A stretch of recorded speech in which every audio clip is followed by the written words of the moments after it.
बिस्मिल्लाहिर्रहमानिर्रहीम। अस्सलाम वालेकुम। प्रोग्राम रियासत और अवाम के साथ में हूँ आपकी मेज़बान अनम नकवी। जैसे कि नाजरीन आप जानते हैं, आज इमरान खान का कड़ा इम्तिहान है। उनको अदालत के सामने पेश होना है अपने तौहीन अदालत केस के सिलसिले में, और ये तो आने वाला वक्त ही बताएगा कि इमरान खान जो है इस फैसले के बाद क्या रद्द अमल का इजहार करते हैं और कैसा बिहेवियर है वो इख्तियार करते हैं। इस पर बात करने के लिए हमने आज मदऊ किया है अपने मेहमान एडवोकेट राशिद उमर साहब को, जो हमारे साथ कॉल पर मौजूद है। उनसे जान लेते हैं कि वो क्या कहेंगे इस हवाले से। जी सर, सबसे पहले आपको खुशामदीद कहेंगे। सर बताइएगा कि बहुत से सियासतदानों पर जो है तौहीन अदालत केस लगती रही और इमरान खान पर भी लगी। अगर इमरान खान के जो है इस पर साबित हो जाती है, ये केस जो है साबित हो जाता है, तो आपको क्या लगता है कि इमरान खान को किन नताइज का जो है सामना करना पड़ेगा? इस हवाले से बताइएगा। पहली बात तो ये है कि ज़ाहिर है तौहीन अदालत की कार्रवाई कोई आम कार्रवाई नहीं होती, ये बात बड़ी समझने की है। और ख़ान साहब ने जब ये स्टेटमेंट जारी की थी, जब वो स्पीच कर रहे थे, तो उनको बड़ी सोच समझ के ये बात करनी चाहिए थी कि अदालतों के ख़िलाफ़ जब भी आप बात करते हैं, उनको डराते हैं, उनको धमकाते हैं, तो कंटेम्प्ट ऑफ कोर्ट की कार्रवाई ज़रूर होती है। और कंटेम्प्ट ऑफ कोर्ट की कार्रवाई सिर्फ इमरान खान साहब के ख़िलाफ़ नहीं हो रही, ये हम देखते हैं कि पास्ट के अंदर भी बहुत सारे पॉलिटिशियंस के ऊपर भी और इसी तरह कॉमन मैन के ऊपर भी नॉर्मल बात है कि कंटेम्प्ट ऑफ कोर्ट की कार्रवाई होती है। ज़ाहिर है 2012 का एक्ट आया हमारे पास, कंटेम्प्ट ऑफ कोर्ट एक्ट, उसी के तहत ये सारी कार्रवाइयाँ जो है वो होती हैं। और ख़ान साहब इस सारे सिनेरियो के अंदर अगर हम देखें, एक मुश्किल में फंस गए हैं। इस वक्त उनके सर पे एक तलवार लटक रही है और इस सारी मुश्किल से वो एक ही सूरत में निकल सकते हैं कि अगर वो गैर मशरूत माफ़ी मांग ले कोर्ट से और कोर्ट उस माफ़ी को एक्सेप्ट कर ले, तो तब इमरान खान की जान खलासी हो सकती है और उनके सर पे जो तलवार लटक रही है वो उससे जान छुड़ा सकते हैं। अगर कोर्ट इस मामले में उनको गैर मशरूत माफ़ी नहीं देती तो फिर इसके कॉन्सिक्वेंसेस भी होंगे। जी सर बताइएगा, क्या अदालत जो है इमरान खान की जो तौहीन है उसका जो केस है वापस ले सकती है उनके माफ़ी मांगने पर? बिल्कुल, कोर्ट के पास दो ऑप्शंस हैं। जो प्रेसिडेंट हमारे पास मौजूद हैं, कोर्ट्स के डिसीजंस के अंदर माजी के अंदर बहुत सारे ऐसे केसेस हैं, ऐसे फैसले मौजूद हैं अदालतों के कि जिसमें तौहीन अदालत की कार्रवाई हुई, उसके बाद रिटन गैर मशरूत माफ़ी मांगी गई और अदालत ने माफ़ी दे दी।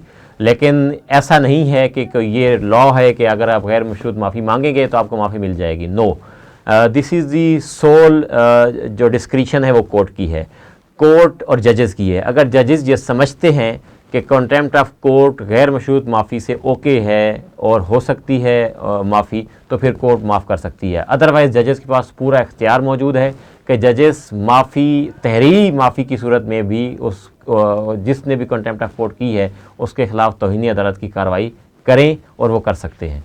जी बताइएगा, अगर इमरान खान को सज़ा हो जाती है तो पार्टी का रद्द अमल जो है वो क्या सामने आ सकता है, क्या एक्सपेक्टेड किया जा सकता है? ज़ाहिर है अगर खान साहब को इस कंटेम्प्ट ऑफ कोर्ट में कोई सज़ा होती है और कन्विक्ट होते हैं तो उसके कंसिक्वेंसेस भी सामने आएंगे। पहली बात कि वो 5 साल के लिए नायल हो सकते हैं, और अगर खान साहब 5 साल के लिए नायल हो जाते हैं इस सारे मामले में, तो पाकिस्तान की फ्यूचर डायनामिक्स के ऊपर, पॉलिटिक्स के ऊपर एक बहुत बड़ा इम्पैक्ट पड़ेगा। और सेम सिचुएशन जिस तरह नवाज शरीफ साहब 5 साल के लिए नायल हो गए, इसी तरीके से बहुत सारे और लोग भी नायल हुए और उसके नतीजे में जो पाकिस्तान की पॉलिटिक्स में हुआ, जो पाकिस्तान के सारे डायनामिक्स चेंज हो गए, तो वो होंगे, अल्टीमेट फ़र्क पड़ेगा।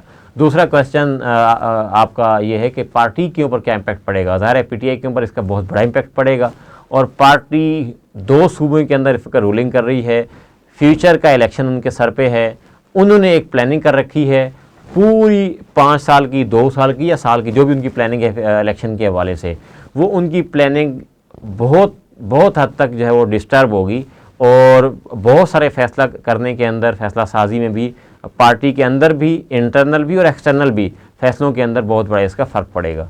जी सर बताइएगा, क्या सज़ा की सूरत में अब तक की जो प्लानिंग है पार्टी की वो रिव्यू होगी? इस हवाले से बताइएगा। ऑब्वियसली आप प्लेइंग फील्ड आपके लिए मुयस्सर हो, लेवल प्लेइंग फील्ड हो, आप अच्छा स्ट्रोक खेल रहे हों, आप एक अच्छे बैट्समैन की तरह आगे जा रहे हों, आपको किसी किस्म की हर्डल्स का सामना ना हो, तो फिर आप ज़ाहिर खेलते रहते हैं। लेकिन जब आप आउट होते हैं तो उसका इम्पैक्ट होता है, उसके ऊपर पूरी टीम आपका जो है उन रिव्यू करती है अपने उस डिसीजन के अंदर या अपनी प्लानिंग के अंदर भी। यही काम होगा, खान साहब अपनी टीम की जितनी पोजीशन है या जितनी उनकी प्लानिंग है उसके अंदर ज़रूर रिव्यू होगा और बहुत सारे फ्यूचर फैसले जो इस वक्त हो चुके हैं उनके ऊपर भी मे भी रिव्यू कर लिया जाए। और हो सकता है बहुत सारी जगहों पे खान साहब के लिए बैकफुट पे भी आना पड़ जाए। और यही होता है, जब भी आपके ऊपर कोई प्रेशर पड़ता है, जब भी आपके ऊपर कोई किसी फैसले का असर होता है, तो आपको बहुत सारे पार्टी के मामलात में भी और दीगर फेयर्स में भी, क्योंकि आप एक प्राइम मिनिस्टर रहे हैं और ज़ाहिर है उसका एक इम्पैक्ट होगा। और बहुत सारी प्लानिंग्स के अंदर मजमूई तौर पर भी तब्दीली रुनमा होगी। ऐसा होने की सूरत में इमरान खान का अगला लाहे अमल क्या होगा, बताइएगा। देखें, इस वक्त की अगर हम पार्टी की पोजीशन की बात करें, इस वक्त पीटीआई के सामने 4-5 फेसेस हैं।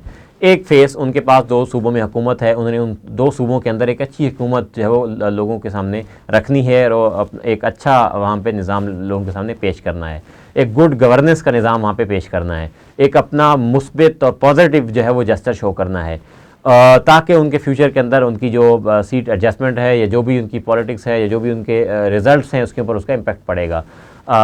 दूसरा जो उनके सामने एक फ्यूचर में ज़ाहिर है पार्टी पोजीशन के हवाले से, उनकी टिकटिंग के हवाले से, उनकी इलेक्शन जो 2023 की कैंपेन है उसके हवाले से, तो ओवरऑल इस सारे सिनेरियो के अंदर मैं समझता हूँ कि पार्टी जहाँ भी इस वक्त अपना किरदार अदा कर रही है, ओवरऑल उनकी डायनामिक्स के ऊपर और ओवरऑल उनके ऊपर एक बड़ा इम्पैक्ट आएगा और उसका हो सकता है उनको क्राइसिस का भी सामना करना पड़े। ज़ाहिर है होता है, नून लीग भी एक क्राइसिस का सामना कर रही है, इसी तरीके से दीगर पार्टीज़ भी करती आई हैं और पीटीआई को भी बहुत सारे क्राइसिस का इस सारी सूरत हाल में सामना करना पड़ सकता है। अगर फैसला उनके हक में नहीं आता, इमरान खान को कैसा रवैया इख्तियार करना चाहिए कि अदालत का एहतराम भी कायम रहे और जो आवाम है, जो कारकुनान है, उनके दिलों में भी इमरान खान का जो एहतराम है वो वैसा ही रहे जैसा पहले था? देखिए, इस वक्त मामला अदालत में है। पहली बात तो ये है, अभी केस की समाअत 2:30 बजे के बाद होगी। अदालत ने बड़ी स्ट्रिक्ट इसके ऊपर वैसे ही ऑब्जर्वेशन दे दी है और उन्होंने पहले ही बता दिया है कि कितने कितने लोगों का दाखिला जो है वो कोर्ट के अंदर होगा। एक चीज़ तो ये है, यहाँ से नज़र आ रहा है कि कोर्ट ज़ाहिर है इस सारे मामले को अमूमी अंदाज के अंदर नहीं ले रही। उसकी वजूहात हैं। उसकी वजह यह है कि अगर ये बात साजिद हामिद कोई टॉम एंड हैरी करता तो फिर बात अलग थी। ये बात जो धमकी अमेज़ बात है, ये पार्टी के एक सरबराह ने की है, एक प्राइम मिनिस्टर ने की है और एक प्राइम मिनिस्टर की बात का impact all over the world होता है, पूरे पाकिस्तान के ऊपर भी होता है, आम लोगों पे भी होता है। और एक लीडर जब धमकाता है तो उसका कोर्ट्स के ऊपर एतमाद ख़त्म हो जाता है और इसी तरीके से कोर्ट्स उस सारे मामले को एक लीडर की धमकी के तौर पे लेती हैं और ज़ाहिर है उसका इम्पेक्ट भी उसी तरह आता है। और कोर्ट भी जब डिसीजन लेगी तो कोर्ट इन सारी चीज़ों को सामने रखेगी कि एक पार्टी लीडर ने आखिर कोर्ट को कैसे धमकाया। और दूसरा, सिर्फ धमकी वहाँ पे नहीं आई, खान साहब की धमकी के बाद उनको लीनियंट व्यू लेना चाहिए था। जी, बहुत शुक्रिया अपना टाइम देने के लिए सर। इसके साथ ही प्रोग्राम का वक्त भी इख्तिताम पजीर हुआ। नाजरीन, इसके साथ ही हमारा प्रोग्राम का वक्त भी ख़त्म हुआ जाता है, इस बात के साथ कि ये तो आने वाला वक्त भी बताएगा कि इमरान खान के केस की पेशरफ्त क्या होती है, इमरान खान कैसा रवैया इख्तियार करते हैं। लेकिन सियासतदानों को, इमरान खान को, तमाम जो पार्टी लीडरान हैं, हमारी हुकूमत वक्त हो, कोई भी सियासतदान हो, उसको चाहिए कि वो ऐसा अपना रवैया इख्तियार करे, अपने केसों के पेश नज़र जो भी अदालत फैसला देती है उसका एहतराम करें, अदालतों का एहतराम करें और इदारों का एहतराम करें, क्योंकि लीडरों को और सियासतदानों को उनके जो कारकुनान हैं वो फॉलो करते हैं और उनकी वजह से कोई भी भूचाल जो है हमारे मुल्क में आ सकता है। इसके साथ ही इजाज़त दीजिए अपनी मेज़बान अनम नकवी को। अल्लाह हाफिज़।